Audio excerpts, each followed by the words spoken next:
Welcome. My name is Calvin. I'm part of the volunteer leadership team for Living Well.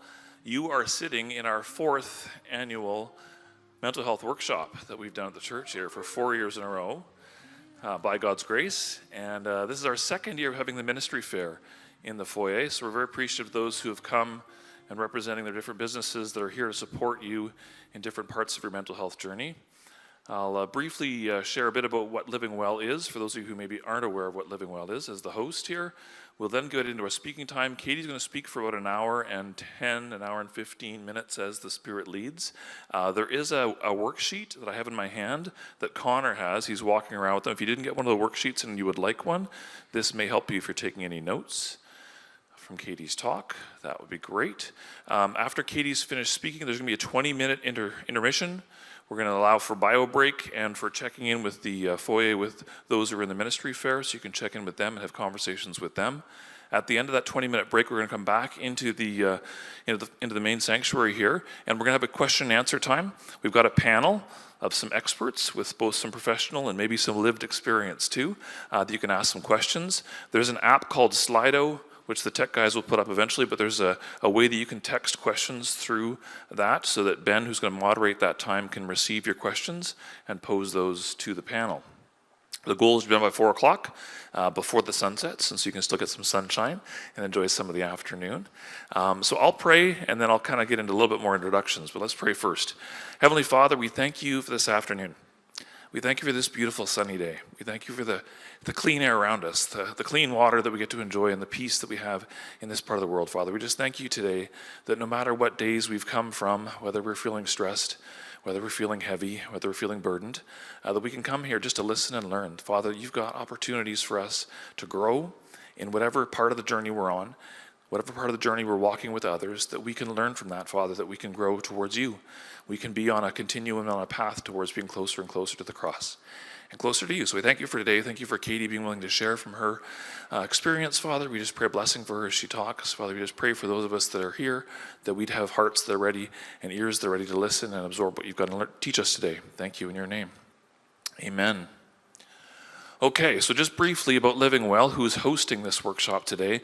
Living Well is a ministry of not just this church, but a multi-church support group. We've got churches represented from all over the Lower Mainland that come on a regular basis to support each other on our mental health journeys. And it was 10 years ago, 2015, that we first started Living Well. And God has been supporting this ministry because there's those of us who are part of the ministry who are passionate about not letting the conversation on mental health cease or slow down.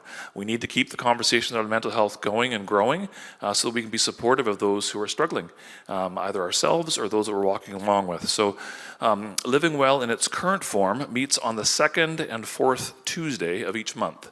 So we cannot be there 2-4. We can't be there 24/7 for you, but we can be there on the 2nd and the 4th, if that helps you remember, the 2 and the 4. So we're not there as a 24-hour support system, but the 2 and the 4 to try to support you on those Tuesday nights. And our focus those evenings is about half an hour to 40 minutes of education, some knowledge. I believe knowledge is power, understanding how mental health works. And then we break into small groups. We share in those mental health, those small group times, highs and lows, prayer requests. It's a chance for us to have a community, to be in a space where other people get it, and we're willing to be not okay. It's okay to not be okay. And so those are nights when you can come if you're struggling. If you've had a really great week, we really encourage those that can come when they're having a great week because we really need to have hope for those that may be in tougher times too.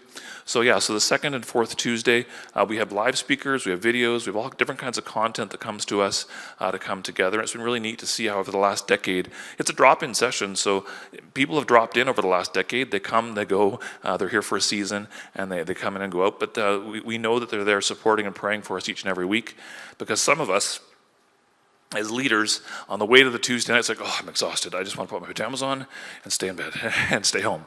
But then at the end of the night, it's like, that was so awesome. We get to hear something from God.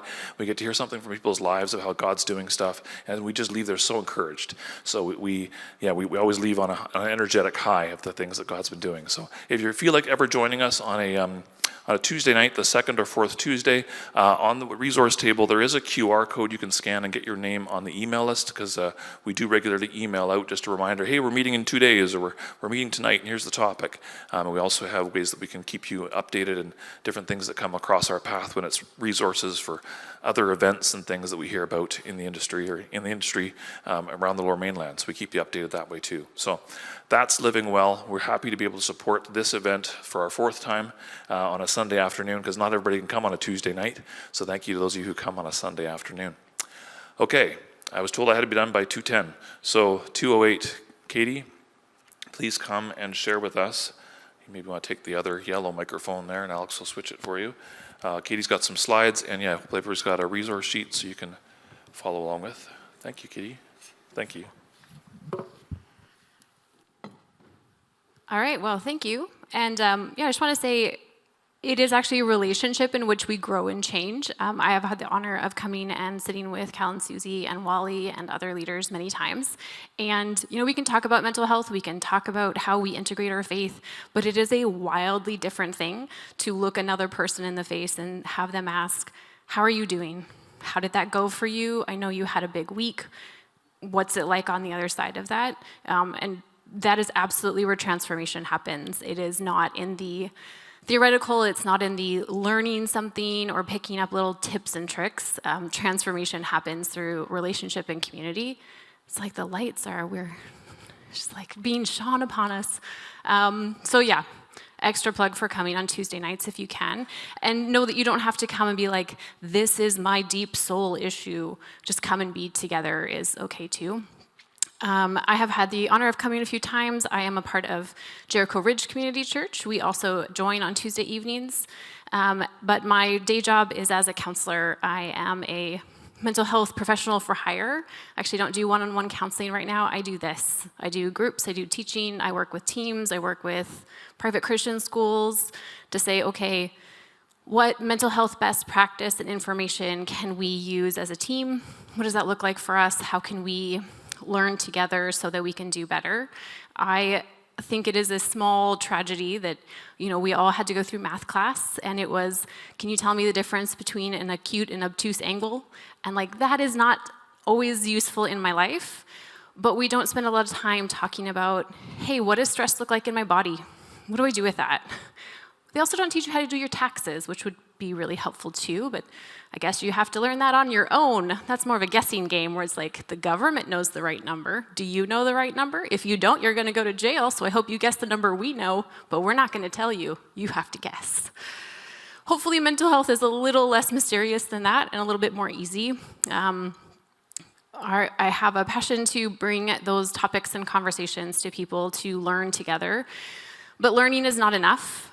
Insight is not the same as transformation. So my goal is in the next hour. Cal gave me like an hour to 15, so who knows. But I actually want you to walk away with something practical. So I have a one-pager for you. This is, think of it like a mental health menu.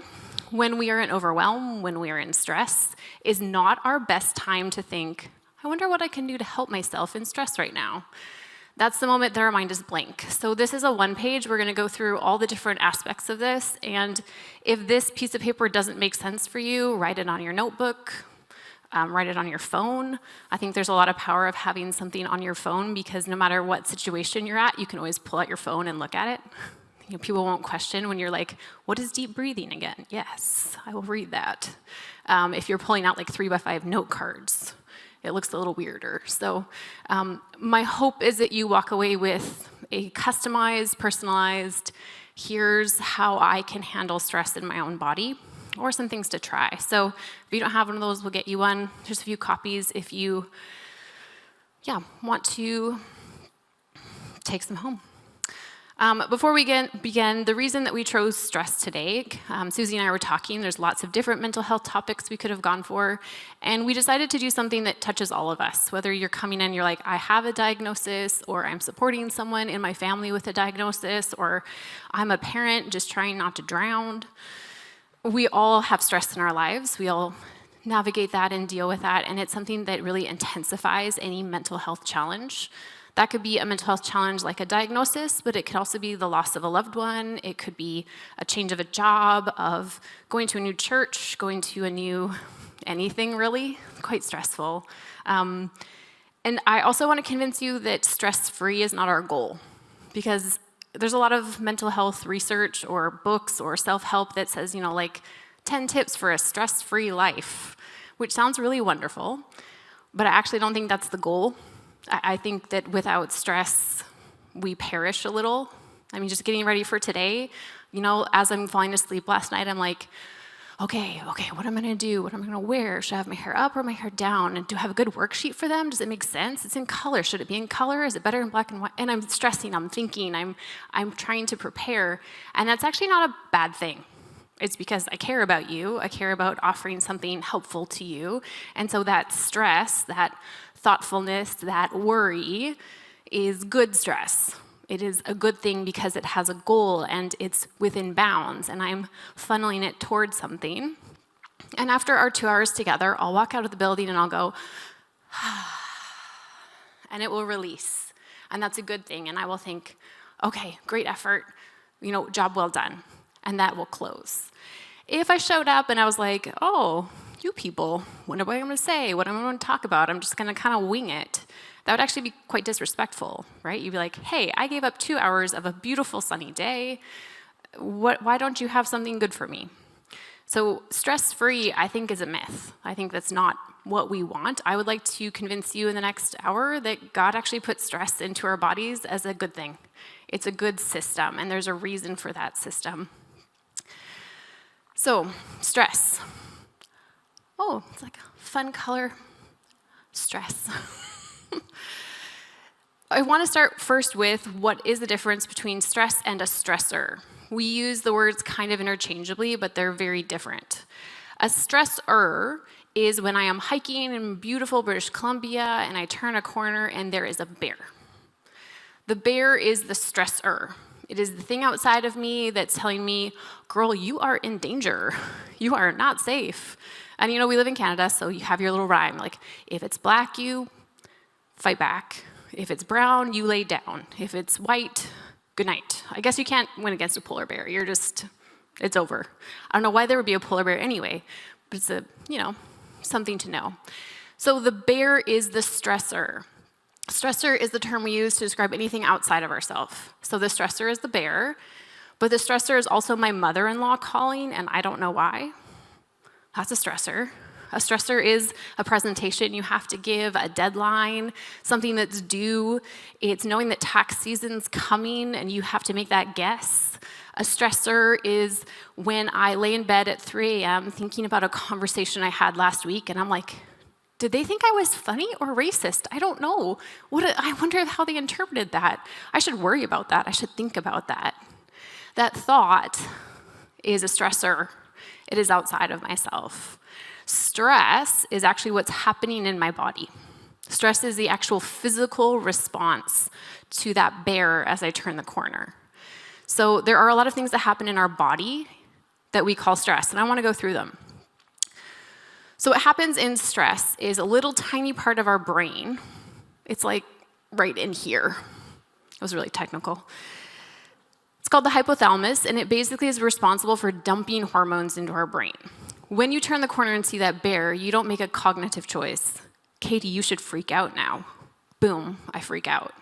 You turn the corner and you see it, and your brain knows danger. And so it starts releasing all of these hormones, things like adrenaline. We've heard of that one, right? Yes? Okay. Cortisol. All of these things start pumping through our body, and they all have jobs. And their job is to prepare us for danger. So here's some of the things that start happening.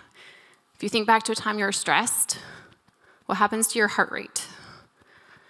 It goes up real fast, right?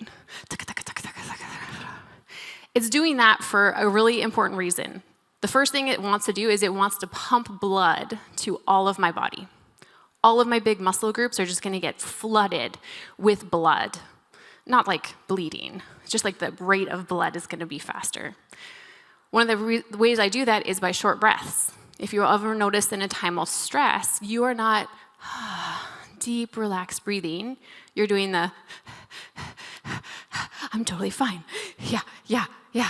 You're breathing up here in your chest. You're not doing full breaths. That's helping my heart rate go up. Other things that happen in stress is actually the placement of blood in my body. This is how brilliant God designed us. Have you ever been stressed and been simultaneously sweating and have goosebumps? Anybody? It's a weird sensation, you're right? You're like, I am hot and cold at the same time. My body is brilliant. It's actually doing something on purpose. What it does is it takes the blood and it actually removes it from the top layers of my dermis. It's actually pulling blood away from my top layers of skin. And it's pulling it from my extremities, so my hands and my feet. Anyone ever have cold hands and cold feet? Sometimes chronically, sometimes just every now and then. My body is brilliant. In a knife fight, or in a bear fight, where am I most likely to get cut? My extremities, my feet, my hands, and the top of my skin. So by pulling the blood away from those parts of my body, I'm less likely to bleed out. That's brilliant. That's super helpful. I don't know if it's just me, but also sometimes the tip of my nose gets cold when I'm stressed. I think I just have like a very pointy nose. And my body's like, that's extreme. Pull the blood away. So we get hot, but we get cold at the same time. Other things that your body does in stress is it shuts off unnecessary systems. I do not need to digest my breakfast in the middle of a fight with a bear. That's not important. So it actually stops digesting. You'll notice that often in stress, especially prolonged stress, you get stomach aches, right? Sometimes it's like I have to use the bathroom too much. Sometimes it's like I actually don't feel hungry. I know I should be hungry, but I don't feel it. I've lost my appetite. Why? My body is protecting me. It's like, you don't need to eat. You are in a bear fight. Don't worry about that right now. Panic. So my stomach, big thing that changes for us in stress. Other things it turns off is my libido. Don't need a sex drive in the middle of stress in a fight. It turns off my short-term to long-term memory too. Just the dump of chemicals in stress. Because if I am in the middle of something that is dangerous, I don't need to be taking those short-term memories and transferring them to long-term. Often, if you have ever done any kind of therapy around a traumatic event, someone will ask you, like, tell me about it. And you look at them and go, I don't know why, but there's bits I don't remember. Like, I was there and it was important, but there's just these bits that I don't remember. Why is that? My body wasn't prioritizing that in stress.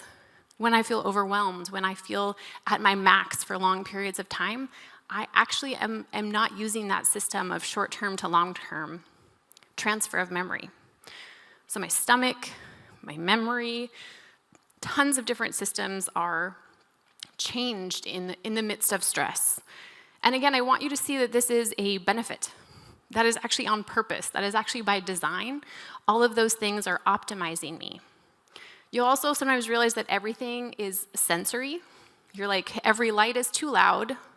Every sound my children makes is too close to my face. You know, like this shirt is too itchy. These socks are slipping down and I can't feel anything else.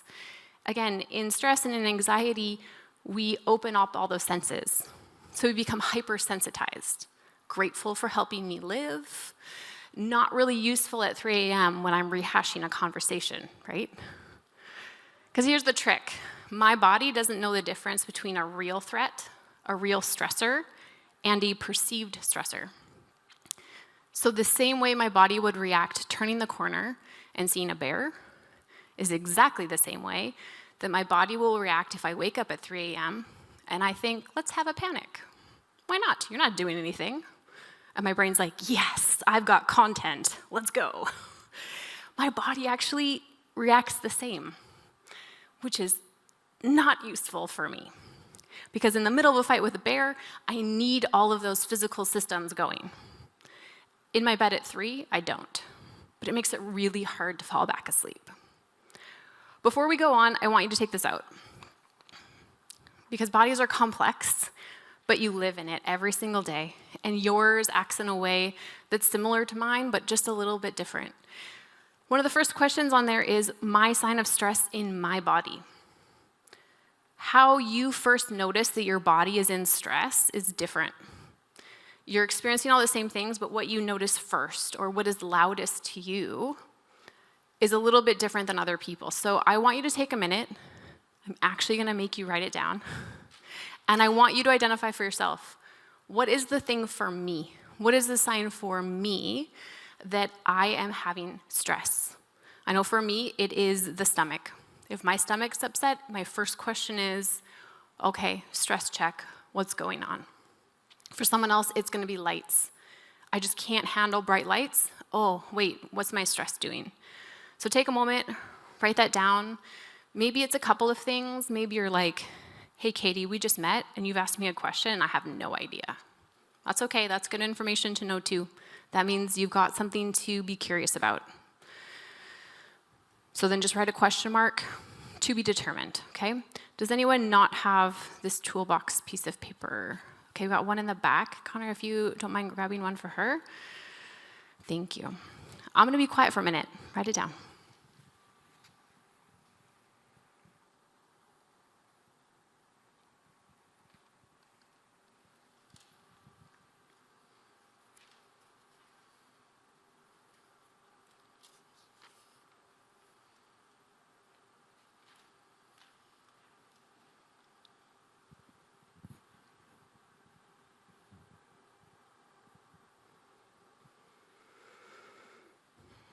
Again, if this is something that you say, I'm not actually sure, I think that that is wonderful information, because not knowing means that you now have a question and you now have something to be curious about. You now have something to reflect on and explore.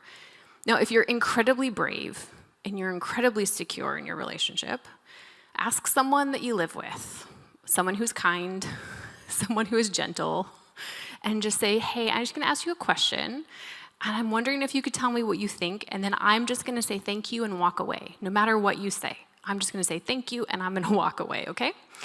And you're gonna say, how do you know that I'm stressed out? What are your clues that I'm stressed out?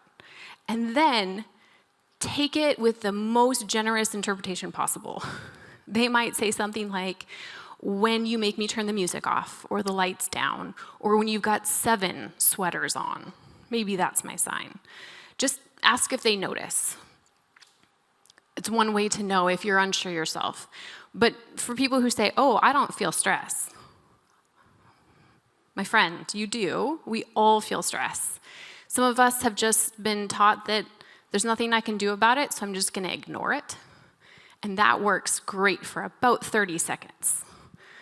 The old psych joke is denial's not just a river in Egypt, right? Denial, come on. We can try to ignore our bodies, and we do that. If you've ever had a time where you had a lot of stress all at once, you're like, I have a big deadline, I'm pushing, and then you're like, oh, it's done, and then your body instantly gets sick the next day. Have you ever had that? Because you were ignoring your body, and then your body was finally like, oh, did you start breathing again? Great. We've had nothing to fight sickness with because you've been freaked out for a week, and now we're sick because we couldn't handle it. So your body will talk to you whether you're listening or not, but we can all listen to our bodies. Now I want to go through the 4 stress responses. You're probably more familiar with the 3. They're going to come up here one at a time. The first one is fight. Okay? So we have different kind of action orientations in our stress response. So our body is flooded, we feel all of these things. There's some different ways that we can react. The first one is fight the bear. I'm gonna take him, I'm gonna get there, I'm gonna wrestle him, I'm gonna be loud, I'm gonna be aggressive. If you could go a couple more slides, it's just a little bit farther. I'm going to be loud, I'm gonna clang things together, I'm gonna make noise, I'm gonna be as obnoxious as possible. So our stress response in fight sometimes looks like verbal fighting. You'd be like, oh yeah, that's what you think? Well, and then we're in a fight, right? Sometimes it's advocacy. Sometimes we're just like, I will be as active as I can to try to fix this problem. So fight has a action orientation. I'm gonna go, I'm gonna do, I'm gonna fix it, I'm gonna wrestle the bear. The second one there is flight. I call this the I just have to be faster than one other person mentality. You're like, if I'm hiking with a group and I turn around and I'm like, okay, the car's there, I definitely know I'm faster than that guy, so I'm just gonna run, right? Flight is the get out of there, I'm gonna avoid. I'm just gonna maybe pretend it's not happening. Maybe that's the like, I do have a huge project, but I have not reorganized my Tupperware in like 2 years. Obviously, that is more important. You know, I'm action-oriented, but it's actually action away from.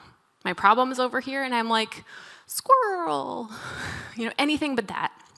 Or someone says, hey, I need to talk to you about something, and you're like, yeah, let's do that tomorrow.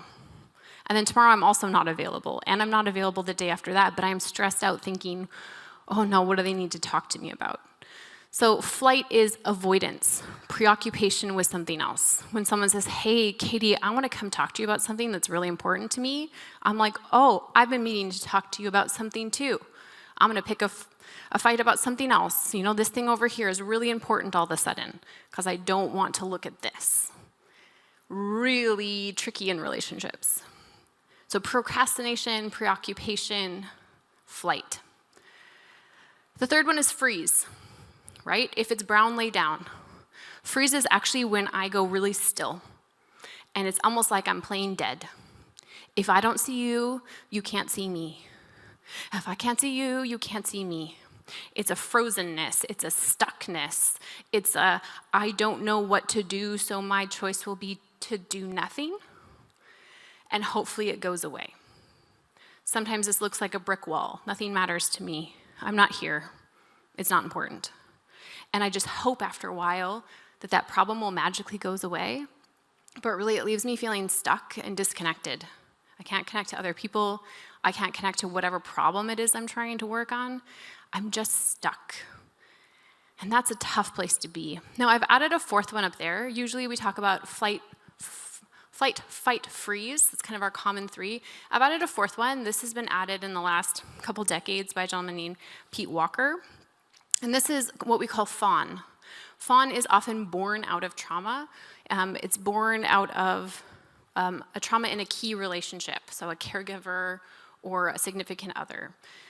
Fawn is the response not to fight it, not to run away from it, not to pretend it's not there, but it's actually an appeasing, a lack of boundaries or codependency.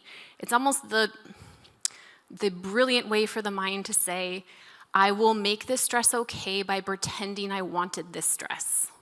This is something that I'm choosing, even though it's absolutely not. I am going to don a mask, put on a fake self that is okay with this, because that's safer than revealing my true self, which is suffering. And sometimes that's how I'm gonna make it through this hard time. And your brain is incredible. Like, even that is such an incredible way for a human to make it through a hard situation. It doesn't fix it for us long term, and we actually have to come to terms with that response because there is a real self underneath, so you gotta take that self off. But fawn is also one I just wanted to put up there as we think and talk about responses. Okay, you've been listening to me jibber jabber. I am gonna do an introvert's biggest nightmare, and I'm gonna say, I'm gonna ask you to talk to someone else for a minute. So if you're sitting by yourself, you're gonna have to like shimmy over to someone else, find a partner, groups of 3 max. If you could talk to someone you didn't come with, that would be ideal because it actually makes you talk, but you know, just whatever's comfortable. And what I'm gonna ask you to do is take a few minutes and I want you to think of some real life examples when you've seen someone do one of these top things. Do not rat on your spouse. That's not fair, okay? You can use your own example, or it could be someone in a parking lot that you saw. It could be someone that you were supervising. Maybe it was a child responding in a certain way, but I want you to come up with an example of 2 or 3 different responses. What does this look like on humans? Okay, so what does a fight response look like? A flight, a freeze, and maybe even a fawn, okay? So find somebody, turn, I'm gonna give you just a couple minutes, okay? I'll wander around. If you have questions, pull me over. Groups of 2-ish.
All right, I'm going to bring you back together. And I'm going to do the thing that the camera hates the most. I'm going to walk around down here. Is there anyone who would be willing to share an example, like a 1 or 2 sentence of one of those stress responses? Whether it's a fight or a flight or a freeze or a fawn. Yeah.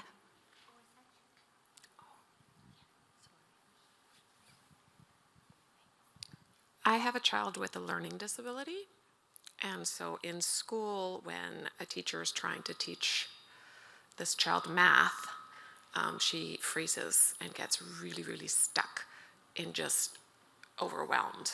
And so she won't ask questions, she can't learn anything in those moments because of the short-term memory, not able to go to long-term memory. Yeah. No, that's perfect. And yeah, that it's that blank. You can't ask me a question. I don't know what I want. I don't know what would help. I'm just shut down because I couldn't learn that. And that was hard. And now I feel overwhelmed. And if I just don't do anything, maybe it'll go away. Yeah, absolutely. Yeah. Anyone else? Something that clicks, makes sense to use this frame for?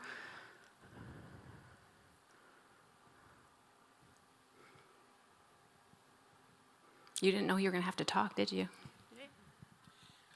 Thank you. So it makes sense for me with a toddler, a grandson, who gets stuck. He's 3, and it won't matter what I suggest. I don't want to do it. Nope. I don't. Well, take a breath. I will not. And stay stuck. And the other observation I have is the similarity between the codependency of fawning and the avoidance of flight. I think that often those things exist together. That's a wonderful reflection. They do. They hang together. And there is something about kids, toddlers, or younger children where you can actually see this play out in their brain, where it's almost easier to see it in a young child. As adults, we get more suave, right? We can play it off a little easier. We save our face a little bit. We use more, easy to manipulate other people words when we're doing this, right? We just get better at. I was telling Susie for the flight, another avoidance is one of my kids is in trouble with me and I'm like, hey, come here, let's talk about this. I've got 3 boys. And almost always one of the first things is, well, so-and-so did this. And I have to work very hard not to be like, they did what? Tell me about that, because I want to know.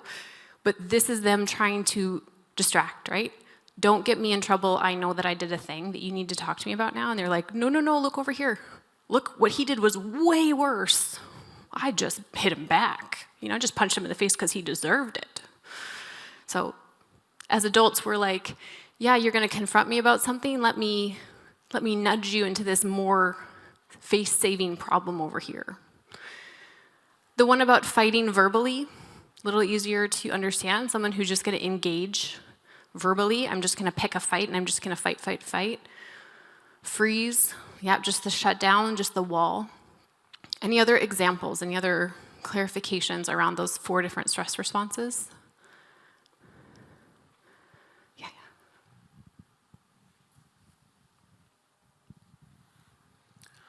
I can relate to the fawn at the end, lack of boundaries. So when I was in my 20s, so just last year, at our work, I was in charge of a bunch of staff, and I didn't realize this till later in life, but I took on other people's emotions, and I tried to make it better, and I literally just absorbed it like a sponge, and then, sure enough, I end up with an anxiety disorder. Yeah, what starts out as empathy, what starts out as caring for somebody else ends up as I now hold problems where the stressors have gone away because they're not happening to me, but I hold all of the stress components of them. And what do I do with that? I literally can't fix anything because these are not my problems. These are not my feelings. I have borrowed them from someone else's backpack and put them in mine and been like, well, these are mine now. What do I do with that? That's overwhelming, right? And it's often born out of a place of care and love for others. I want to support, I want to be there, I want to connect, I want to empathize. And yet, yeah, I appreciate that. Thank you. All right, I'm going to keep going so that I stay within Cal's time. But what I really wanted us to do this exercise for is sometimes when we are in it ourselves or relationally, we lose this framework and we get caught up in the mechanics. We get caught up in the avoiding or the freezing or the fighting, and we don't always pause and say, wait a minute, are you just really stressed out? Are you just feeling really overwhelmed by this and we need to deal with that and then we can have this conversation? Or we see it coming out of our own mouth and we're like, why did I do that? Why was that my response? That was so unhelpful. And you can almost see it coming out and you're like, I can't pull it back. So this framework is something that you can tuck in the back of your mind.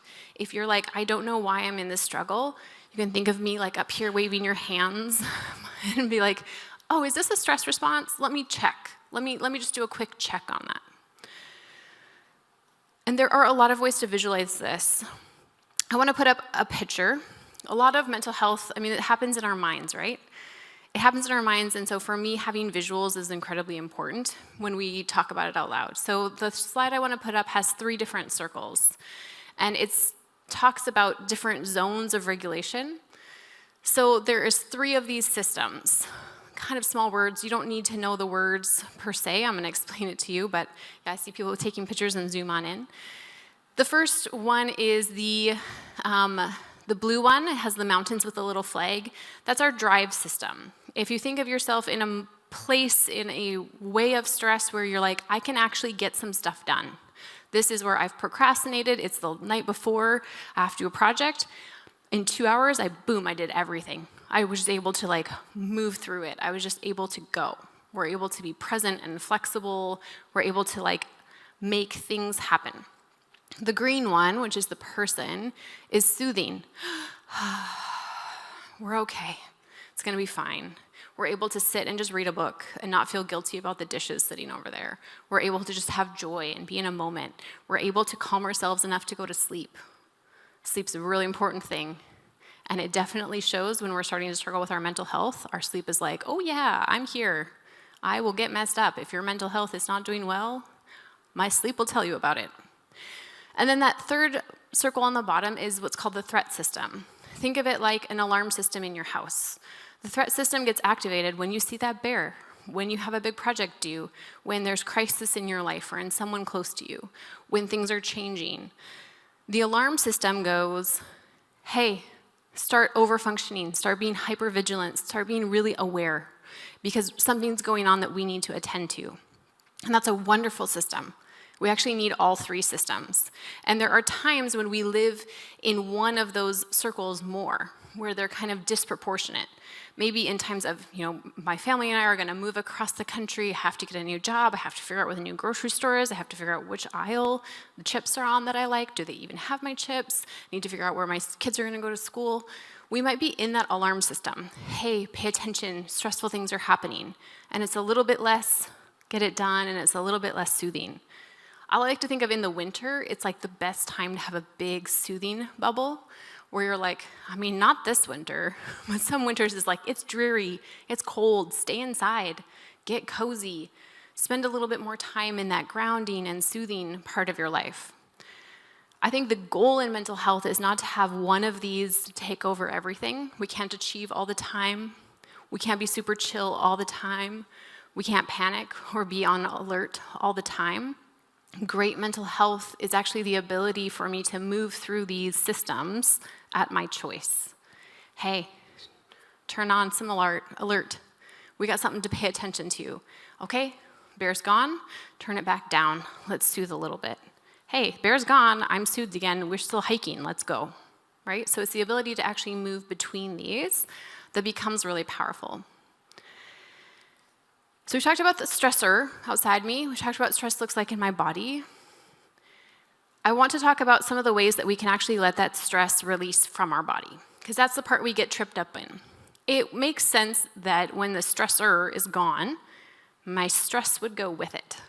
And I loved what you said earlier, taking on other people's stress as a form of stress response. Interestingly, when their stress resolved, or when you weren't with them anymore, that stress was still with you, yeah? Yeah. I can tell that was an expensive lesson to learn. I can see on your face, yep. The crazy thing about my brain is that it actually holds that stress until I tell it, you are safe. You are safe. Because we actually are never going to live a stressor-free life, right? There's always something. But that doesn't mean I cannot release my stress even when that stressor is still there. Now, if it is a bear, I need to keep my alert system high. I got to fight this bear. But if my stressor is, man, I have job insecurity. I'm not sure this is my forever job, and I need to decide. Or I really love this job, and I don't know if I'm going to get to keep it, but I can't do anything about that right now. That stressor is still there, but I need to be able to ground and calm myself even in the presence of that stressor. Now, the self-help industry is a $13 billion a year industry, which is a terrifying statistic. Everything from seminars to smelling salts to everything. It encompasses so much, and there is so much commodification. That's not a real word. I made that up. But there is so much money to be made on it. I want to start with a list of things that are absolutely free. Research-based, absolutely free things. So here is a few things. Now, the number one is something you probably are not going to be surprised at, and that is physical activity. Physical activity. Now, the reason that physical activity works, and the reason that I want you to know big theory of what stress and stressor is because after I fight that bear, I'm running, I'm grappling, I'm holding myself really still, which actually takes a lot of physical energy. Once I get back to the safety of my car, my body does this. Okay, we made it back. We didn't die in the wilderness. Strangely, that's exactly the same thing that happens after I go for a really brisk walk. Or some of you have the spiritual gift of running. You're like, I love running. I feel great afterwards. I'm just going to me in the pavement. And I know that you're better than me, and I'm okay with that. I am more of a vigorous vacuumer. I'm like, you know what? I can work up a sweat vacuum in my house, and that's okay too. And so I will vigorously vacuum, and at the end, I have the same result. And a clean house. Cleanish. It's never really clean. Again, I have 3 children. But physical exercise can be lots of things. It can be dance. It can be movement. It can be yoga. It can be anything that gets my heart rate up and then lets it come back down. And again, you've probably heard that as a stress recommendation before, but I want you to now think about why. Stress in my body. What you're doing is, if stress is cognitive, if stress is in my thoughts, I'm actually changing it into a physical stress and then allowing that stress to release. It's like I'm hacking the stress cycle. And at the end of a good workout, at the end of something physical, my body goes, I'm safe. I'm okay. Exhale. So physicality. Number 2 is breathing, and those 2 are really, really combined. Now, as a therapist, we are morally obligated to teach you about deep breathing. I think we get fined by our association if we don't. So you will always hear therapists saying, let's practice our deep breathing. But the problem is it really works. And it feels really boring, and it feels kind of like meh, but it really works. And I am going to have you practice it right now. Now I have a mic in my hand, so I can only use one hand. But I'm going to ask you to take both your hands, and I want you to put one hand on your upper chest and one hand kind of on your lower abdomen. Well, not all the way low, not like belt, but just above. Now, we often think of our lungs as up here, and when we do shallow breathing, you feel it up here, right? But your lungs actually go all the way down to the bottom of your rib cage. That's what it's there for. It's protecting your lungs. So a good deep breath, if I'm taking it, I'll feel it here. I'll actually feel a little bit of an expansion here in my lower torso. Because actually filling my lungs up all the way, it's farther than you expect. And then releasing them all the way, you're going to feel the up and down here. So as I'm talking, take a few moments and just try some deep breathing. Things that if you get distracted help is thinking in through the nose, out through the mouth, in through the nose, and out through the mouth. Now for kids, I like to use a hand. As you keep practicing, I'm just going to talk you through. You can go up the finger, breathe in, down the finger, breathe out. This is great for any of us who are very distractible. Breathe in, breathe out. You can try to do 4 counts. You can push it to 5 or 6. If you're going to 7 counts intake, you're just like a swimmer, and so stop showing off. 4 is a good place to start. But again, if we think about stress, deep breathing tells us, I am safe, because I am forcing my body into the opposite posture of when I am in stress. Now, if you yawn, that is a sign. Oh, sorry, I said it right as you did it. I wasn't calling you out, you were just there with me. If you find yourself yawning, that's an excellent sign. It's actually your body's way of saying, message received. I'm safe. So look for the yawn. Look for that moment that your body goes, You'll actually see dogs do this sometimes when they get overwhelmed and then they want to calm down. They like shake everything, and you're like, what are you doing, Spaz? And then they shake it all off, and then they lay down. Same thing. So deep breathing, it works because we are telling our body the opposite of what stress tells it. We're telling it, calm down. Now, a few other things on this list. Positive social interaction. Positive social interaction is just being around people that are for you and not against you. I don't know if anyone else, there was one other person who went upstairs where Living Well usually is before this, and it was the quilting group up there. It was probably 50 ladies, not a lot of male quilters. They had a huge spread of food, they had all of their quilting stuff out, and they were so loud. Like I could hear them down the stairs. That's why I went up there. I was like, maybe we're upstairs. And it was a roar of noise. They are chatting, they are together, they are in it. Positive social interaction is anything where you get a hoodie, right? You're like, I am part of the crochet team. We call ourselves the hookers, you know? Anything where you're in a club, where you're like, these are my people. Where it's like, we are the people that love Hamilton, and we're going to watch Hamilton together, and we're going to sing it, and this is who we are. This is anything where you're in a group.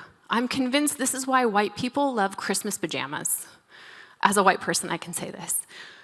The pajamas say that we are together, right? We're part of a team, we're a part of a family, and there is something essential about knowing in danger, I can run back to my tribe, my people, who are not there to stab me or eat me. These are my people, I am safe. So anything where it is positive social interaction, and that is really living well, right? These are my people. They're for me and not against me. You find that in gardening, you find that in neighbors, you find that at work, healthy work. You find that in interactions where people are for you and not against you. Which really nicely goes with number 4, laughter. Laughter. There are a few things that we don't do in intense stress, and laugh is one of them. I don't mean the like socially awkward, like, ha ha ha, that was a really funny joke, Katie. Not that polite laughter, but the actual laughter, the belly laugh, the maybe I snorted a little, but maybe I didn't. The things where you're like, this is such a dumb joke, but we're laughing anyway. This is an inside joke. This is something that we think is funny, and I don't even know why it's funny. My husband, when he has a hard day, he watches gym fail videos. It's really niche.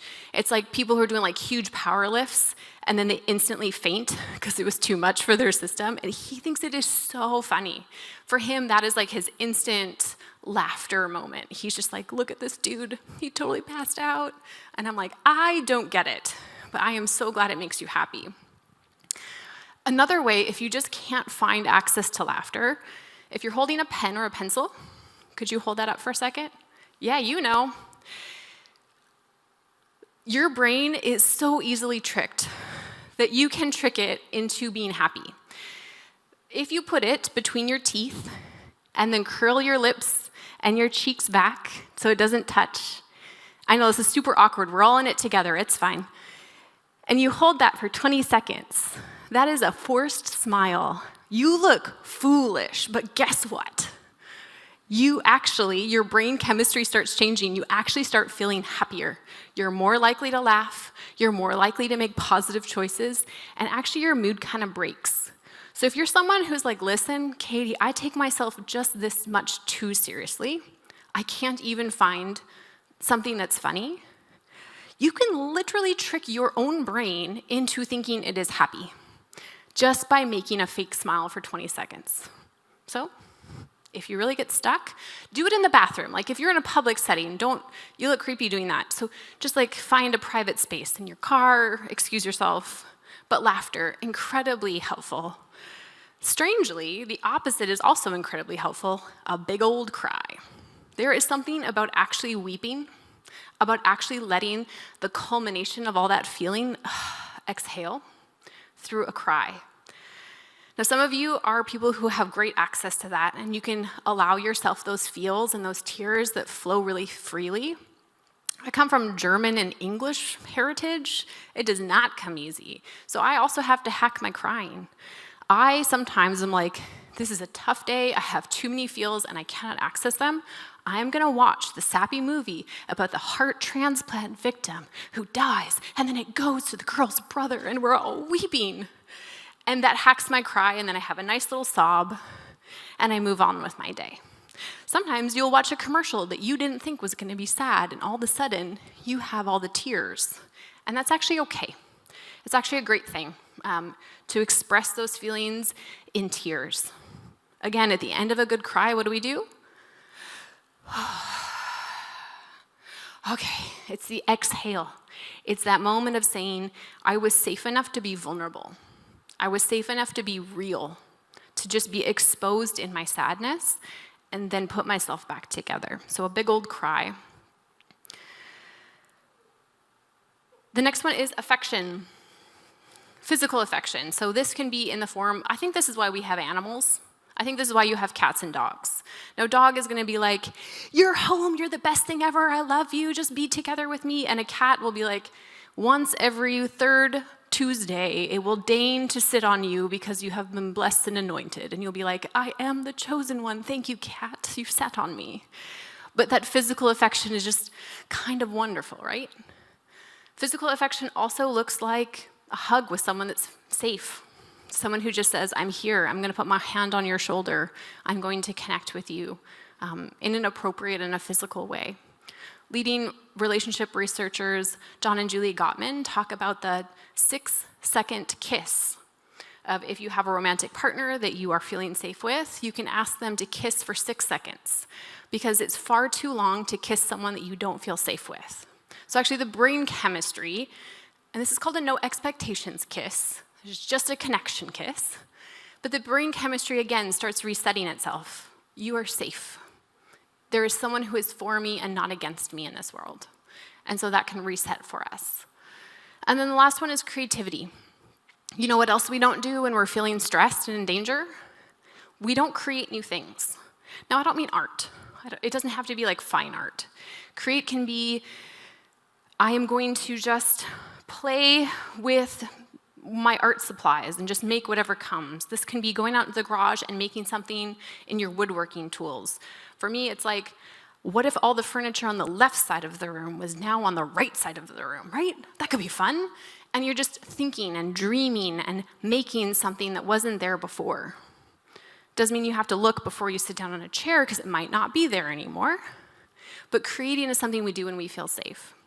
So these are all things that are free, easily accessible, absolutely. Come ask a question.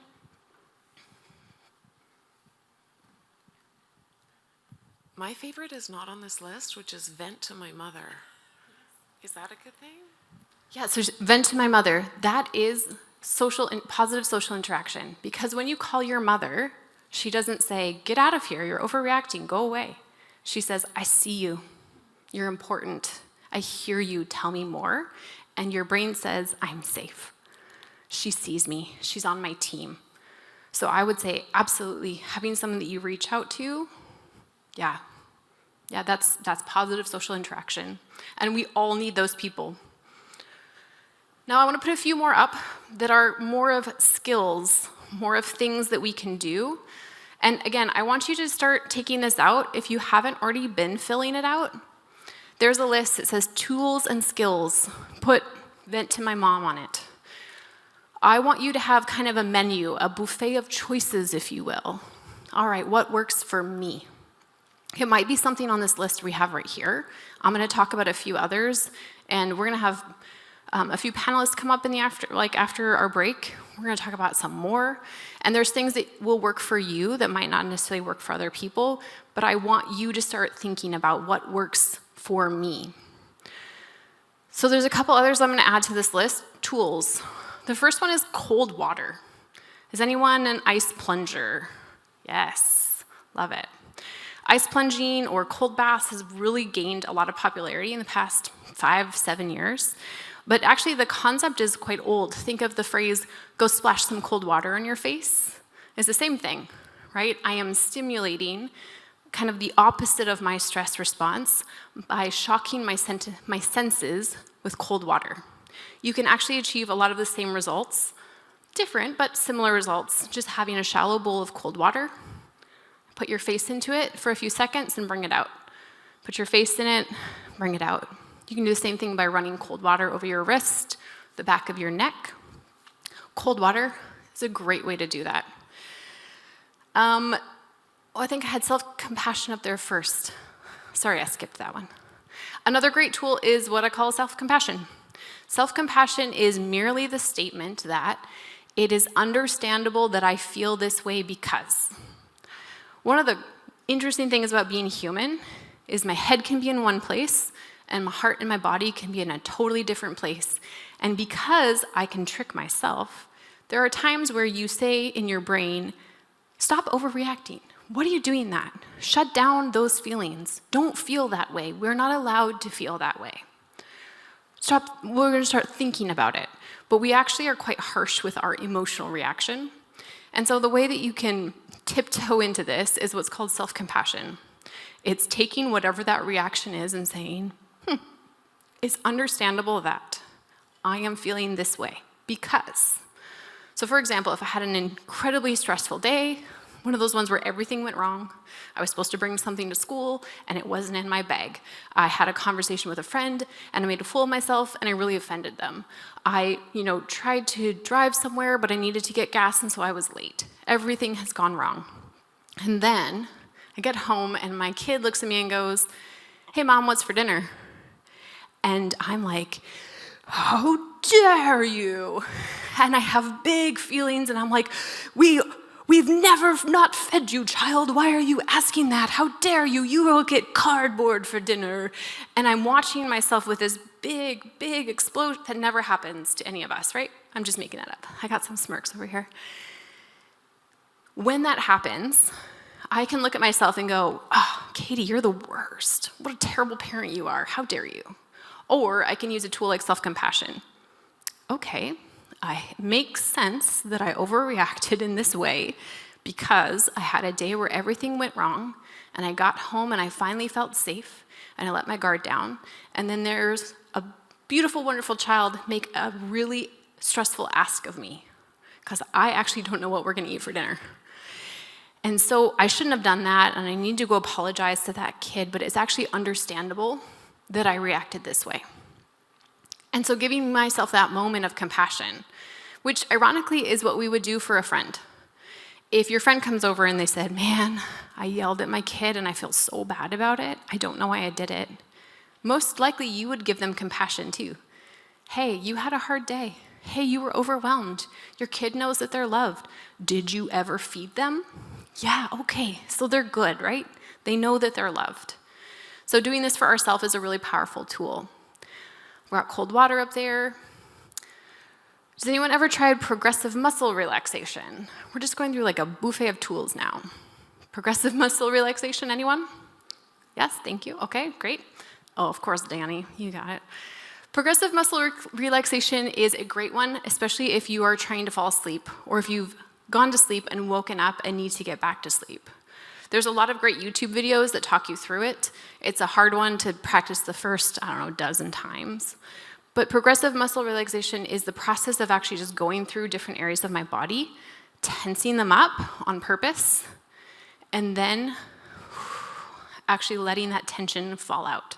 So you do it with all your large muscle groups. I'm gonna curl my toes and tense my legs, and then let it go. I'm gonna do my core, I'm gonna do my arms. My favorite is the face, because you're like, how do you tense your face? And then you're like, you make a terribly wonderful face, and then you relax it. And the curiosity with this is, what part of my body is not gonna let me relax it? Most often, if we live in any kind of stress or anxiety, you'll realize it's your shoulders. That's where most people find they have a lot of tension. So they'll tense it, and then they'll go to relax it, and they'll be like, did I do it? Is it relaxed? Oh no. Now, I actually really love this because guess what? Your body is so smart, and it is protecting in times of stress and danger. It's your aortic nerve right here. If I get cut on this part of my neck, I will bleed out really fast. So I'm in danger. I'm gonna protect it with my shoulders. That's brilliant. That's wonderful. What a generous thing for my body to do. But if I live in stress and I never let that stress out, my muscles are overworked and they just don't know how to. And so I actually have to, on purpose, and we're gonna talk about body movement a little bit later, but part of what works for us is intentionally relaxing those muscles and saying, let it go, you're okay. I'm not gonna go into Elsa there. It could have been a let it go moment, but you just gotta let that relax, right? So progressive muscle relaxation is just the process of making my muscles really tight and then intentionally letting them go. Again, I like this one if you are someone who can't stay asleep. Sometimes when we wake up at 3 and our brain is like, hey, do you wanna go for a little panic? We got time? You can actually interrupt that cycle by doing something like progressive muscle relaxation. You don't need to turn on a light, you don't need to get out of bed, you can actually just do that where you are. Last one, and then we're gonna take a little break, move our bodies a little bit, is the 5 senses grounding. Again, when our brain is at overwhelm, we don't always remember how to get back to our body. Really simple tool. In fact, it's so simple that adults often look at me like I'm insulting them. They're like, really? I have to do this? This sounds like something for children. And then they do it, and they're like, I hate that that worked. I'll never try it again, but it did work. Or they love it. So 5 senses is where you are asked to just look around, and you say, Katie, tell me 5 things you can see. Okay, I can see chairs, I can see this microphone, I can see these lights, I can see that I'm at 3:08 p.m., I can see my notes. Wasn't keeping track, I think that's 5. 4 things I can touch. Well, I can feel my socks sliding in my shoes, I can feel the weight of this microphone, I can feel my earring, occasionally like tickling my neck, and I can feel my hair.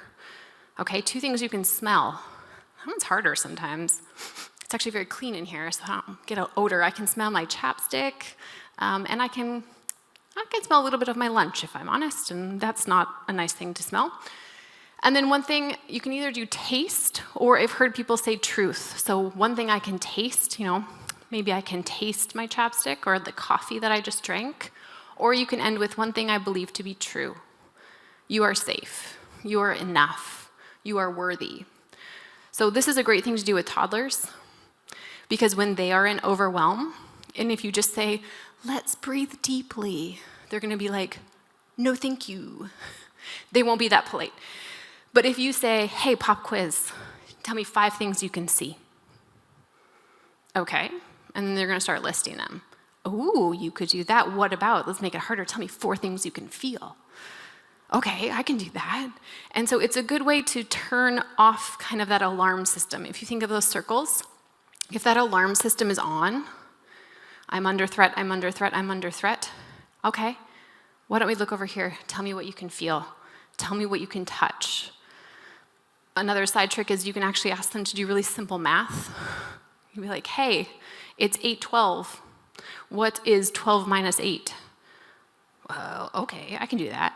Ask them something that's really easy, and then they actually have to switch into the thinking part of their brain. So I'm giving you this like fire hose of ideas because I know that you probably already do things in your day-to-day life that help you go from a place of stress, of overwhelm and activation, to a place of calm. And so I want you to make a list. I want you actually to write them down. And I want to acknowledge that not all things work for all people, and they don't all work at all times.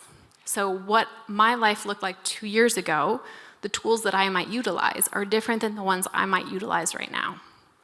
If I'm in the middle of a discussion with someone, I'm probably not going to do my 5 senses. I might do deep breathing, because I can do deep breathing while still having a conversation. If I'm at a family gathering, I might choose a different tool. That might be when I go to the bathroom and I'm like, look in the face. All right, let's say some good things. Let's do a little bit of like calling a friend who I know is for me and not against me.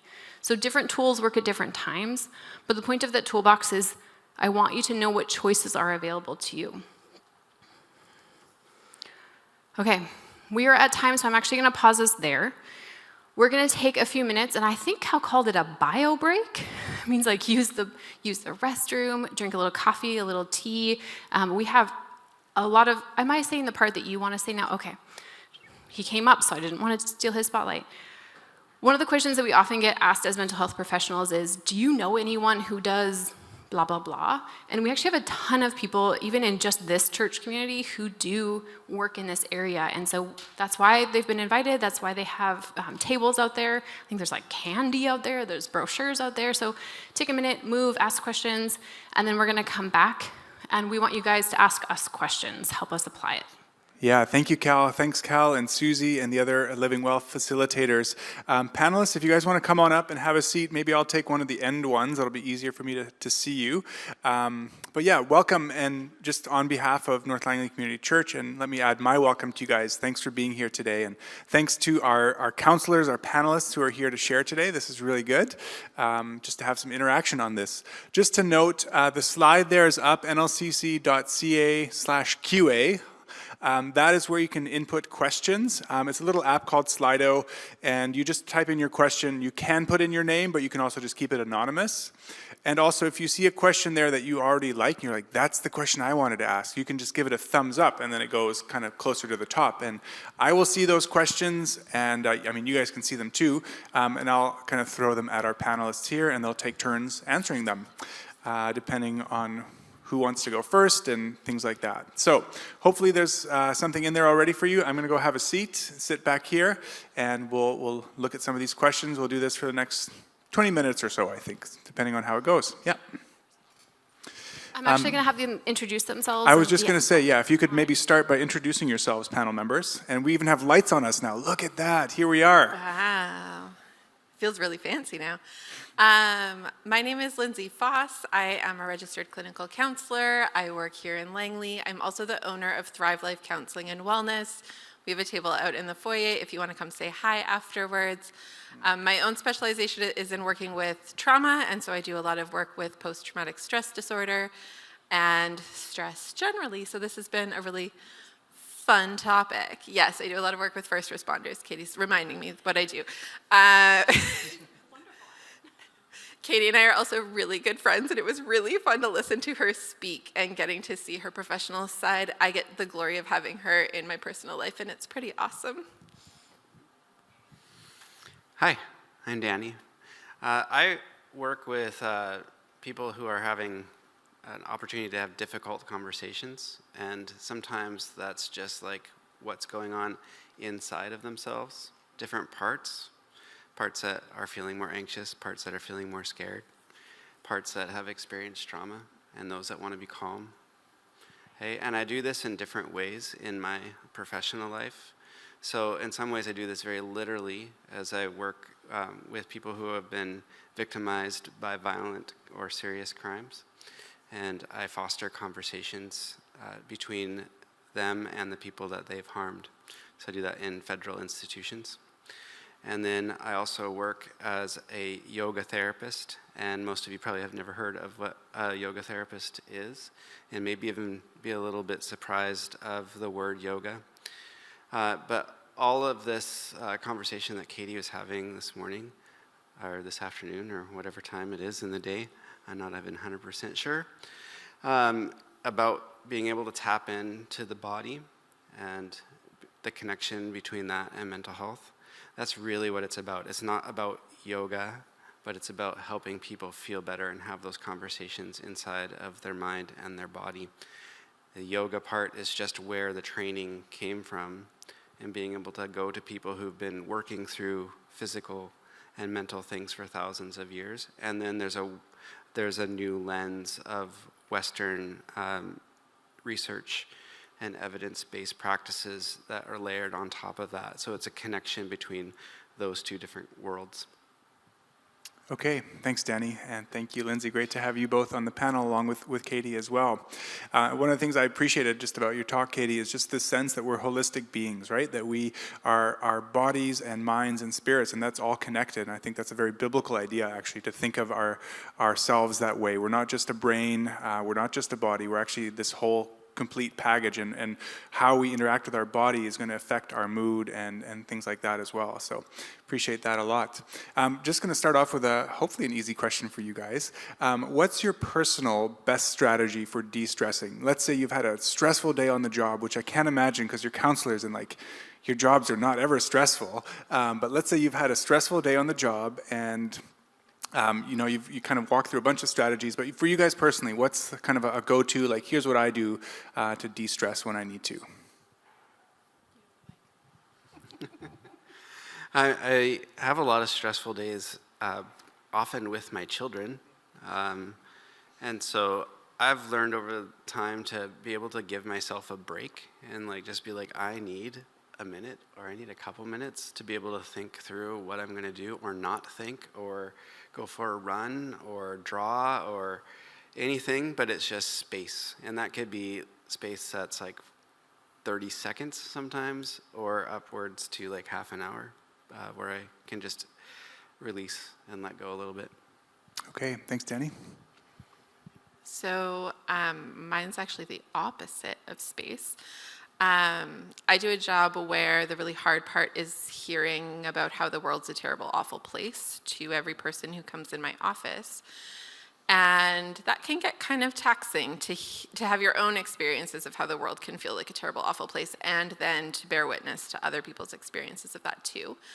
And so one of my favorite self-care kind of calm stress strategies is to come home to my two kiddos who are 8 and 10 and to ask for just all of the snuggles in the world. And that sense of like close contact, the like, there's no wrong way of doing this, right? Just to be able to be cuddled up and reading a book, to feel the contact, to hear that I love you, mummies, all of it. I just need to see that the world is innocent and delightful and giggly and silly, and having that window into the world feeling good for even just a couple minutes heals so many parts of me that can get a little bit down on how the world feels. Yeah, I grew up in a family where there was lots of people with lots of needs, and so my way through was to have as few needs as possible and to be as small in space and footprint as possible. And so for me, it is the take a few minutes, and that few minutes is often Jesus says I'm allowed to be a whole person. I am not a caregiver. I am not a vending machine of empathy and snacks. I am a whole person, and I am allowed to be. And so there's often times where I need to take myself aside and just say, like, how are you doing, Katie? And listen, because often if a friend's like, how are you doing? I'm like, I have no idea. I haven't checked in like days. I actually just give me a minute to think about it. I don't even know how I'm doing. So yeah, for me, it is often that actually just allow myself. And that is one of the things I didn't talk a ton about faith, but for me, that's an essential part of processing is I believe in something bigger than me. And so when I don't trust what I think, I can draw on that. And I'd be like, Jesus had feelings and needs, and you are allowed to too, Katie. And then I can go back out and face what I need to. So thanks for the question, Ben. Yeah, thanks to all of you for those answers. Different things that we might need when we're stressed, right? Depending on the type of stress or where we're at. Sometimes it's contact with people. Sometimes it's I need a break. So, as a parent myself, I resonate with both of those. I need both at different times. Question here, this is kind of our top question right now, so we'll start with this one. What are some techniques to manage my emotions when in conflict? Conflict is one of those things that often brings up stress, right? Workplace conflict, relational conflict at home. This person writes, I tend to avoid it because my mind goes blank and I feel anxious. So they're feeling some of those stress responses. So how do you deal with it when you're in the midst of that kind of conflict? We can start with you at that end, Katie, and then Lindsay and Danny, if you guys want to add anything, feel free. It's hard to give an answer when there's like such a range, but I find often, for me, when my mind goes blank, it's because I'm probably trying to solve a problem. And it's very unsuccessful in conflict to try to solve a problem first. And so I find that if I can spend my energy on saying, again, it's like the most counselor thing. I hear you saying that, but it's true. Like most people in a conflict, if you can accurately reflect what they are saying, the intensity of the conflict, it's like a balloon that just goes, okay, they hear me. Because usually I'm like, defend, defend, defend. Well, remember that one time, and I'm trying to defend myself or fix the problem. So I would say if you're finding yourself in conflict and feeling that pressure of needing to fix the problem, start by really understanding what they're saying. Even if they're completely wrong, and you're like, that's not what happened, and I don't agree. Actually just letting them be heard first, and then they all get to a place where they're like, well, what do you think about that? And you're like, oh, now it's my time to talk. So that's one starting place.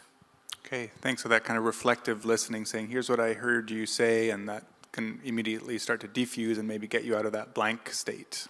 Yeah, thanks. So Katie talked earlier about John and Julie Gottman, who do a lot of research on relationship and conflict. She was talking about the 6-second kiss. They also talk about taking a break in conflict. They actually suggest about 20 minutes because that's how long our bodies need to help regulate. When we are in conflict, it's really hard to do it in the moment. It's like a very practiced skill. I can guarantee you that all 3 people on this panel who are experts talking about this also need to take these breaks because we are not great at it. It is hard to do in the moment that we are feeling heightened about a thing. So my top tip would be step away and take a break. It's okay to say something like, I know if I respond to you right now about this thing, I'm not going to do it from a place of love or from my best self, and I want that for you and for us. So I need a break to bring my best self back to this. We deserve that. Yeah? And with that break, you do not get to just like leave and then ruminate about how you are right and they're wrong and they're dumb. Because I do this a lot and it never works. It's never helpful to me. And so one of the other pieces Katie had talked about is this idea that when our brains go into stress response, it's because they think bear. They don't think person who loves me and who I love back and who I'm trying to solve a problem with, we are both trying our very best. Our brain thinks bear. Our brain is trying to react as if bear. And so we have to use that break time to convince our brain, not bear, person I love who wants good things for me and for whom I want good things.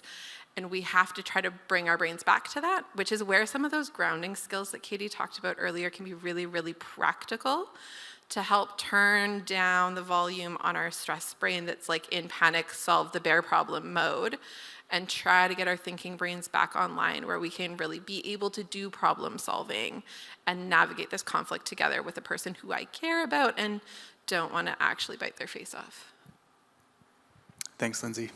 Yeah, Danny, anything to add? Or Yeah, conflict isn't necessarily something that's modeled super well in the world that we live in these days. And, you know, like scroll through social media and it's like, this person destroys this person. And it's like very confrontational. And it's like Lindsay was saying, like who's right and who's wrong. But like on the practical day-to-day level, like when you enter into conflict or you have ongoing conflict in your life, that is very unsettling and very uncomfortable. And so you can actually enter into those states of fight, flight, freeze, or fawn. Like it just happens. And it's not that you're doing anything wrong. Those are just reactions that you're having. And so what we can do is try to practice in the times that we are not in conflict, is actually practice what it's like to be in discomfort, so that we can expand what we call the window of tolerance, or the space in between those reactions, the space between the fight, the flight, the fawn, or the freeze.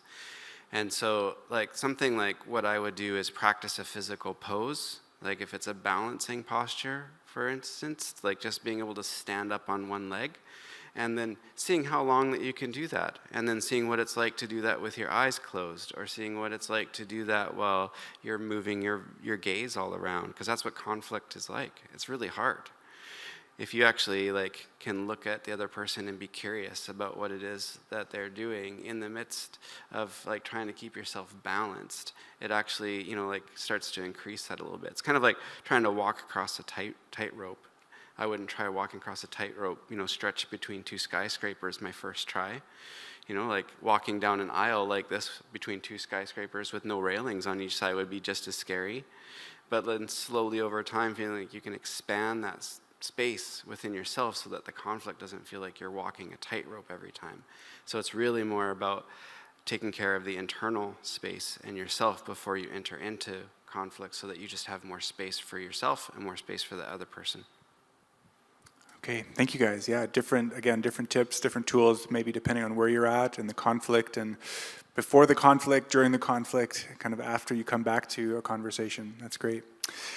Next question here is, how do you mitigate stress if the stressor is something physical, like a disease or cancer? And, you know, those are really complicated. There's lots of factors at play there. There's not just the physical nature, but the emotional piece, the financial piece, et cetera. Yeah, what if the stress is not something you can remove? It's just there, the stressor, I should say.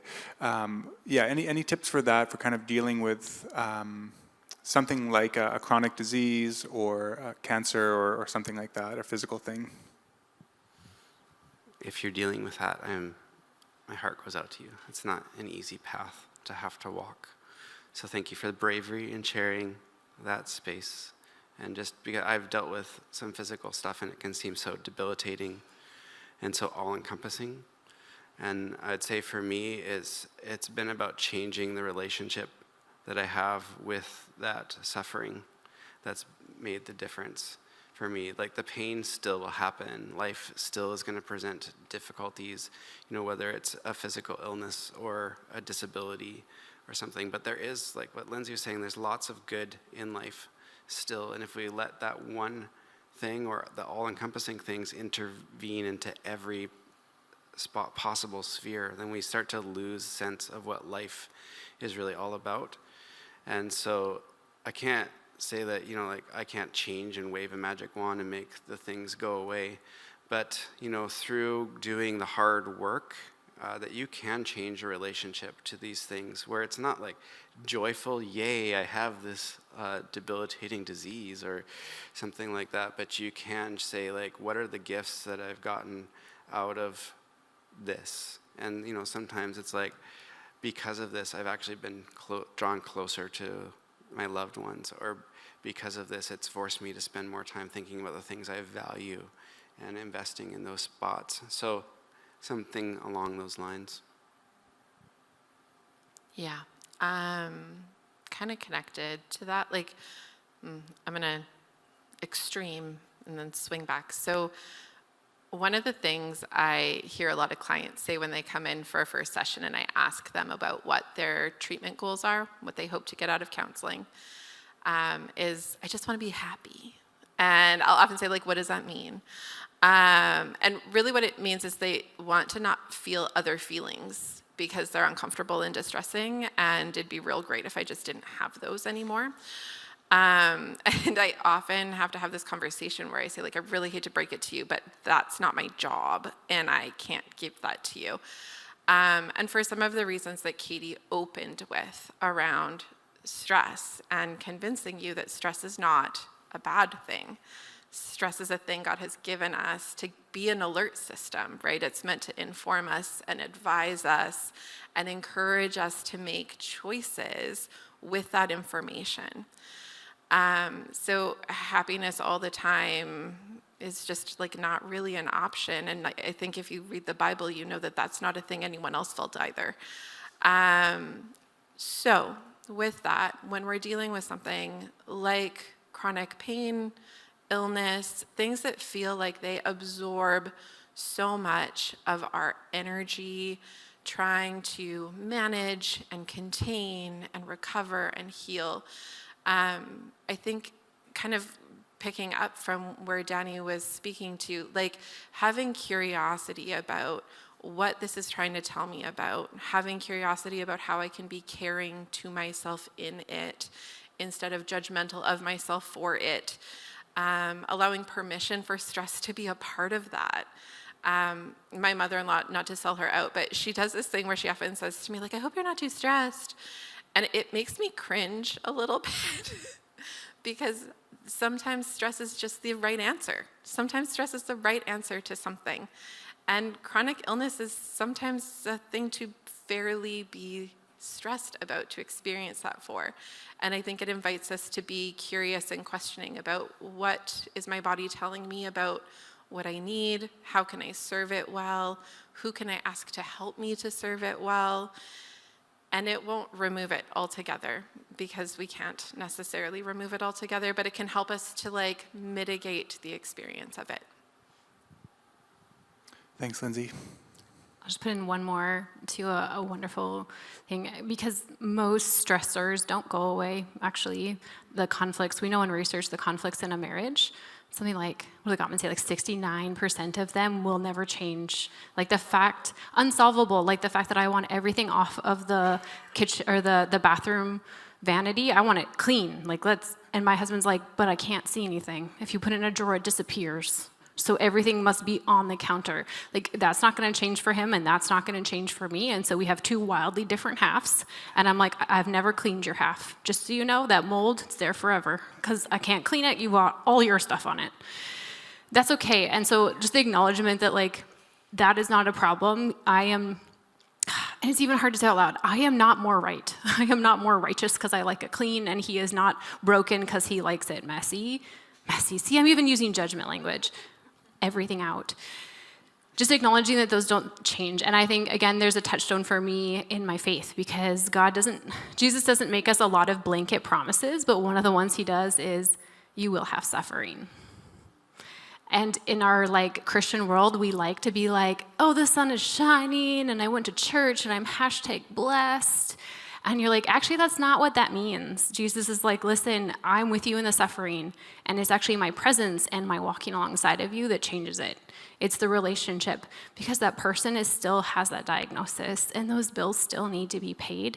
And my promise is not to #blessed you it all away. It's to be there, to say, this is so hard. This is so uncomfortable. This is just the same muscle. I am regulating myself 100% of the day, and I see you, and I'm in there with it. So for me, it is that presence that's the game changer, and not looking for God to be like, if you were the Messiah, you would just make it go away. And he's like, listen, I said like 17 words on marriage, but I said like 14 books on suffering. I've got a lot to say about it, and I have a lot to say about my presence with you in it. So I think what we're all saying is, yeah, we hear you. Yeah, that's hard. Yeah, thanks, Gay. That's just such a good reminder. Like, often we want to just eliminate the stress, eliminate the stressors, and that's just not realistic. Whether it's in marriage or health or life in general, those things are there, and it's more about how do we manage them, how do we deal with them effectively and in ways that are healthy and that lead to flourishing, and acknowledging that God's with us in them as well. And hopefully other good people are as well, whether it's your Living Well community or your family or others that are with you as well. I think we have time for maybe one or two more questions. There are a ton of questions in here, so I'm sorry if I didn't get to your question. I apologize. But they are in here, and some of these panelists may be kind enough to stick around for a little bit afterwards, and you can come and approach them and ask them. We'll do this one here, and then we'll see if we have time for one more. What strategies can you help to choose a healthy way to cope with stress, even when unhealthy options might seem easier or more tempting in the moment? And man, this is, I'm thinking about like when I feel stressed, I'm like, where's that bag of chips? I'm going to eat that whole bag of chips right now. It's not always wrong. Not always wrong. Yes, that's what I tell myself. But there are other maybe unhealthier ways of dealing with stress that we could name here. But what are, when you're kind of in that, my go-to is this maybe less healthy, we'll put it that way of dealing with stress. How do you start to rethink, reshape your perspective to say, like, actually, I'm going to choose this healthier way? Or, yeah, if I can put it that way.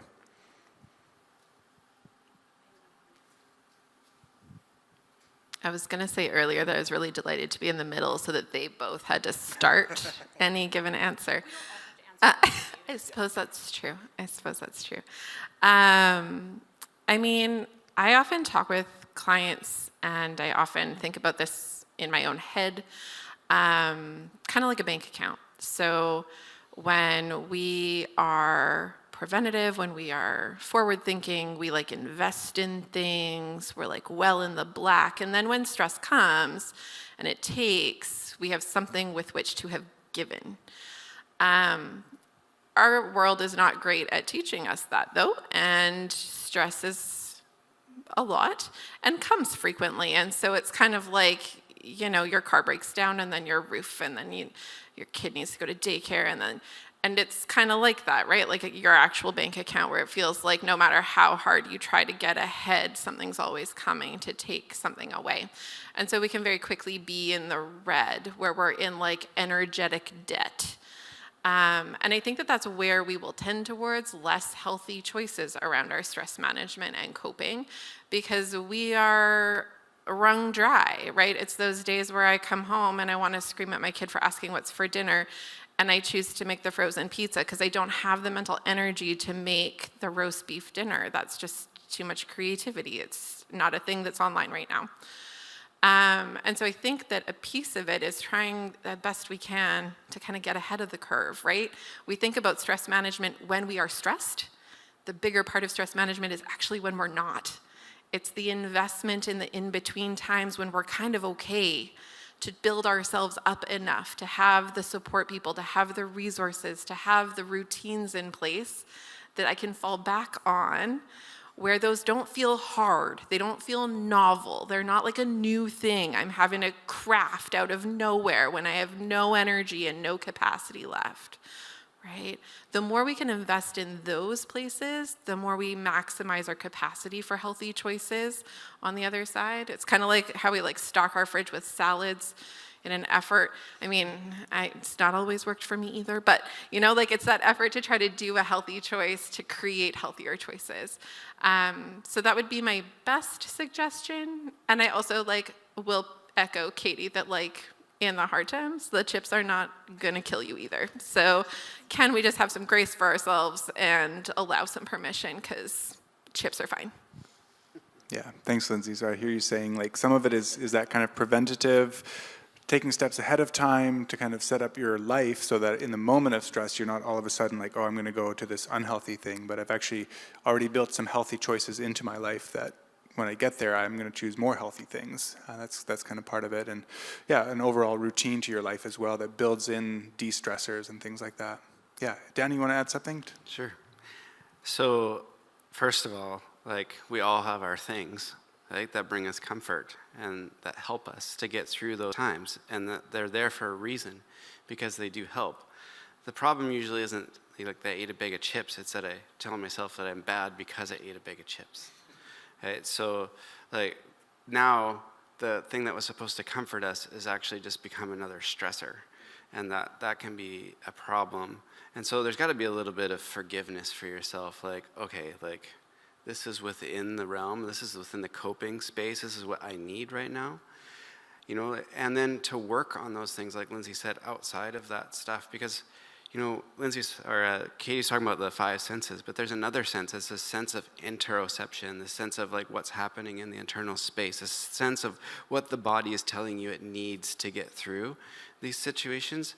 And if we're not very good at listening into the body, it's like poking and prodding a little bit, a little gentle. I talk about like just a little tap on the shoulder. It's like, hello, hello, hello. And you're like, I guess it wants chips. And you just give it that. But it actually might be saying, I want you to get up and go for a walk. And so we've like misinterpreted what the sensation is trying to tell us. And so it just takes some time to learn to tune in to what the body is kind of asking of you in that moment. And then when you start to like address some of those things and like be a little bit more proactive and understand what it is that your body, because your body's smart, knows what you need to be able to get through these different situations, that then when you do have like a relapse, if that's the word you want to call it, back into, a bad diet choice, you're like, well, but look at all the good things that I have done, and now I actually feel okay about doing this kind of stuff. So it's, it's a tug of war. Yeah, tug of war, but it ties back into that self-compassion that Katie was talking about, right? That's one of the strategies of, I think this is one as I was taking notes, I'm like, yeah, this is one I really need. Often I'm my own worst critic, and I think some of you might resonate with that. And, I talk to myself in ways that I would never talk to my wife or my kids or friends. And so showing that kind of same compassion to myself that I would to others as well, I think is a really important one to learn. Yeah. It is 4:00. We want to wrap up here. I'm trying to think of like an easy one for you guys to answer, but it's hard. These are big topics here. Maybe I'll just kind of open it up really broadly in like 2 or 3 sentences. Is there anything else you'd like to add for us today just to kind of leave us with, whether it's a tip, a resource, a reminder, a plug, whatever you choose. So yeah, 2 to 3 sentences that you want to leave us with. I just want to commend you all for coming out on a Sunday and just taking yourself seriously and taking your self-care seriously, because that's the first step. And the second thing is to find people that you trust. And it doesn't really matter what the modality is, whether it's massage therapy or a yoga class or counseling. It's more about the relationship that you have with that person that's providing the support for you. And so find something that matches and works and helps you to make the next step forward on the path. That's a fantastic segue. Kind of in keeping with this idea of like preventative, one of the things that makes me most crazy as a therapist is when clients come in and they're like, so not okay. And first session, I don't know, if you've never done counseling, you might not know, but first session is like a lot of information gathering, and it's quite like structured, and it helps us to get like a feel for who you are. And people will often leave first session being like, but I didn't get anything, and I'm so desperate. It's awesome if you can come a little before we're at that place, because it turns out we can do better, more helpful work a bit preventatively. Not to say you're not welcome to come in crisis or not okayness. We're really good at that too. But it can be really helpful if we don't leave it until we're in the very hardest hard before we start making some of those connections that can start to help fill up the bank account. Yeah. My last thing is, you've heard us talk about a lot of different tools, a lot of different opportunities, a lot of things, but we were talking earlier just at the break I was talking with a certain gentleman, and I said one of the things that I find really important is there's a difference between information and transformation.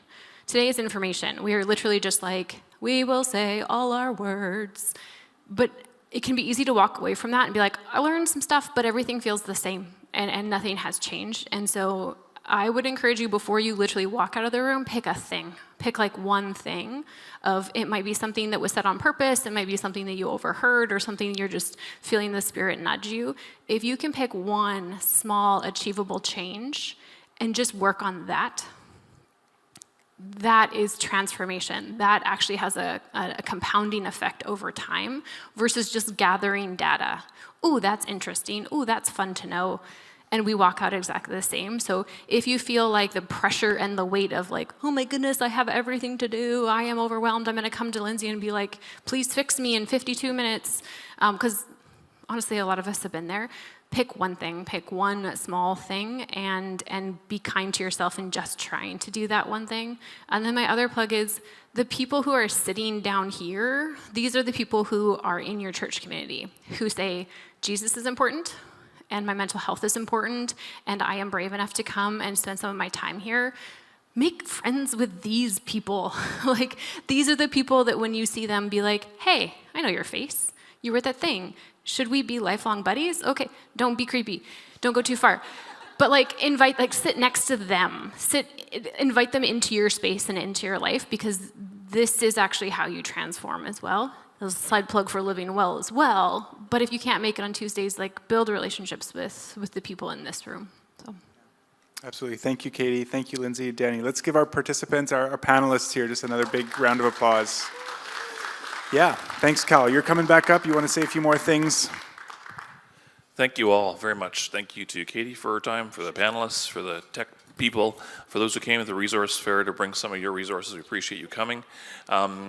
Tuesday nights, this Tuesday night, if you don't have one thing to do to take with you, 2 days from now, we'll be meeting upstairs in through the office doors. So near the playground, and then upstairs, 7 p.m. to 8:45-ish, is our next Living Well. And we'd love to have any of you that are able to come to join us. Thank you, every single one of you. Spend some time grabbing some resources, talk to some people, amazing people in the room. Thank you all. Be blessed.